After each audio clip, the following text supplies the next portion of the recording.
Hello and welcome to Not Every Single. I'm Joe. And I'm Stephanie. And I'm Joe.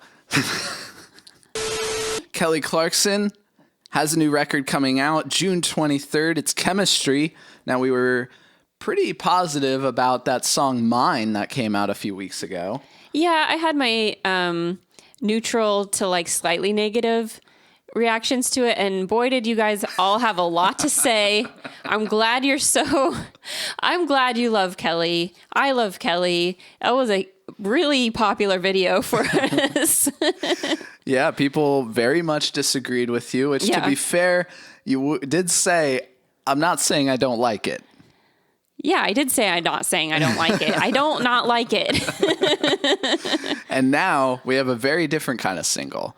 Favorite Kind of High with a writing credit from Carly Rae Jepsen. Ooh. And you can really hear that influence. You can tell. It's once I actually read that fact before I listened to the song. I was like, oh yeah.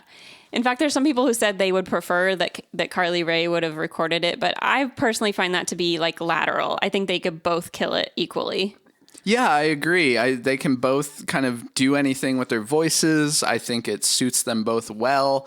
It could kind of be either or. I hope they'll perform it together at some point. Yeah, that'd be great. But I think this fit really well with Kelly's band in particular. Yeah, I think this is kind of a different pop single for her. You know, she leaned into the rock pop for a long time. Before that, it was like very cheesy early 2000s post Idol pop, like the songs they wrote for her. Right. You know, and then after that, I know Stronger was kind of more aggressive. Tell us if there's other stuff like this, because I think it's a bit of a standout for her. It's definitely more modern, I'd say. Yeah. It's definitely modern. It's what's happening now, but it's done in a really refined, mature way. I think, part of that has to do with her vocal delivery. Mm-hmm. A lot of it has to do with her band. You hear a real band playing on this, which on this kind of song is really cool. Yeah. And again, I highlighted the drummer and the bassist in the last video talking about Mine, and I'm going to highlight them again because this is like, she has clearly cultivated a really talented group of people that's been with her for a long time on her show. Yeah. And you can hear how well they work together, It's an unexpected sort of side effect of her having this talk show is that, she has a house band and they do all these covers together and they like change things up and they collaborate and like, I think, it's coming out with the album. That's a very close creative relationship, and to have them be the house band for this record is kind of a no-brainer. And I want to highlight one moment that I really, really loved. It is the snare fill going into the chorus. It's like da da da da da da da da, and then you think that it's going to be a big chorus after that. You're leading up to something huge. And what I love about it, and I've heard a lot in some songs lately. There's other videos we have where I highlight this. But when we get to that chorus, things kind of drop out. Yeah. And it's like bass, kick drum, and vocal. Yeah. And then you get kind of the first half of the chorus, then it kind of kicks in. Yeah. I love that. I love it. Yeah, it's doing some different stuff. I mean, I love Carly Rae Jepsen. I think this is very on par for her. I think she's an incredible songwriter. Her working with Kelly to me is so fun, and it's just like a really solid single. I think fun is the key word there. I think it has a really cool post-chorus with these lush oohs in the background, really high production value. I mean, obviously, she's a massive star. Why wouldn't it sound great? Bigger than she ever has been. Sometimes these things happen. The biggest star in the world has a record come out that kind of sounds weird. It's not really well produced. What are they doing? But this is just so crisp and clear and punchy.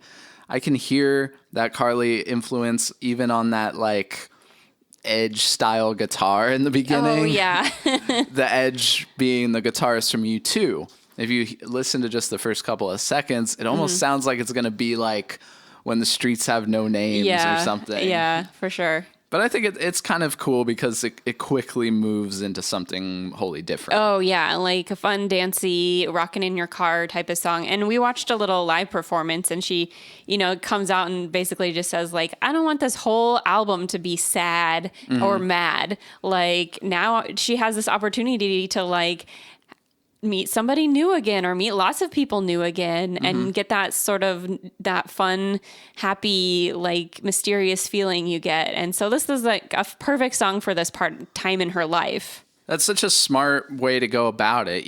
She went through something huge and there's a lot of different feelings involved in it. So why focus on just the obvious one, I love those vocal chop samples in the bridge. That's also a very Carly thing. So that fact that she sort of brought that in and wasn't afraid to like get into that was really cool.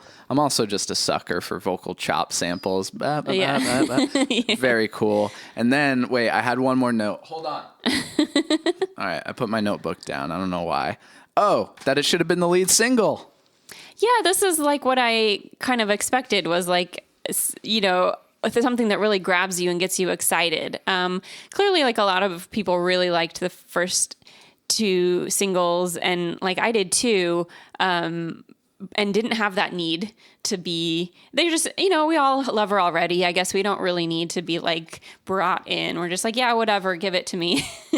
It always, I find it confusing. I've seen it sometimes lately. Let's say Happier Than Ever was actually a good example where Your Power was the first single and kind of this like dark, slow burn, serious subject matter thing before the big banger as the single.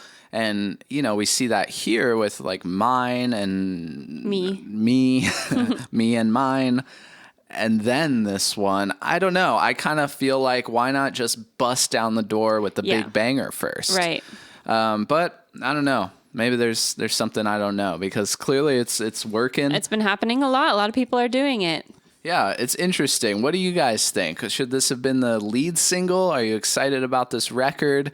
Do you disagree with Stephanie again? No, we're positive this time. We're all positive. It's good stuff. Yeah, I'm getting more interested in what else is on this album. If we're getting this type of range already. It's hooked you in more.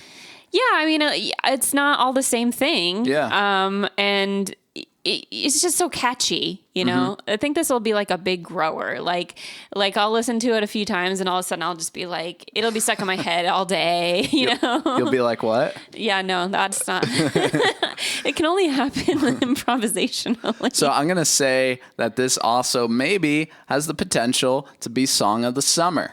We'll see. Yeah, I don't know. Bad Bunny just put out a Song of the Summer contender himself. True. So I think this will be the soccer mom Song of the Summer. And all the like 20-year-olds who love Pink and soccer mom music as well.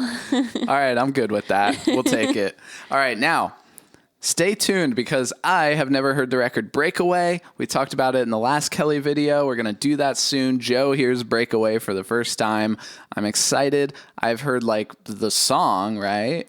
You've probably heard, there's a lot of singles off this album, and you've probably heard them all. So I'll recognize a few, maybe. Oh, yeah. But we're going to dig in deep, a deep, detailed listen. We'll see you then. This is Not Every Single. I am Joe. And I'm Stephanie. Bye.